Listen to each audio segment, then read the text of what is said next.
পার্টির সাথে যুক্ত, যে সমস্ত মানুষ সবসময় তোমার লাইফের ওপরে সব সময় ফোকাস করেছিল, তারা সবসময় চেয়েছিল তুমি সবসময় লো এনার্জিতে থাকো, তোমার জীবনে ভালো কিছু না হোক। কিন্তু তারা এখন দেখছে তোমার জীবনে ভালো কিছু হচ্ছে, তোমার জীবনে পজিটিভিটি হচ্ছে, তোমার জীবনে তুমি সাকসেসের দিকে এগিয়ে যাচ্ছ। তুমি তোমার কাছ থেকে তোমার উপর চালাকি করে তারা অনেক কিছু করেছে।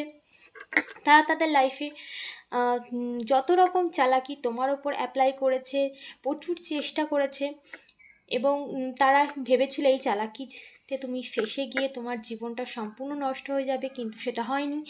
তারা দেখছে তোমার লাইফে নতুন শুরু, এবং তোমার কাছ থেকে সমস্ত কিছু তারা চালাকি করে কেড়ে নেওয়ার পরেও তুমি ভীষণ হ্যাপি জীবনযাপন করছো, বা তোমার এনার্জিটাকে তুমি একদম ফ্রি।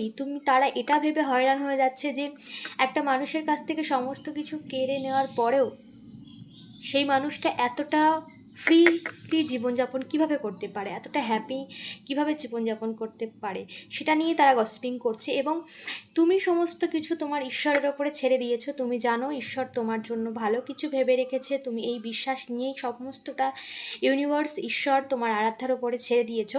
এবং এটাই এদেরকে ভাবাচ্ছে, এবং এটা নিয়েই এরা প্রচণ্ড গসিপিং করছে যে এটা কি করে হতে পারে। তারা এত কিছু করলো, এত চালাকি করলো, তারপরেও তুমি কি করে ফ্রি থাকতে পারো, তারপরেও তোমার লাইফে কি করে হ্যাপিনেস আসতে পারে, তারপরেও তুমি কি করে এত নিজেকে একটা হ্যাপি থাকতে পারো, তারা তো এত হ্যাপি থাকছে না। এটা নিয়ে কিন্তু তারা ভীষণ গসিপিং করছে। কিছু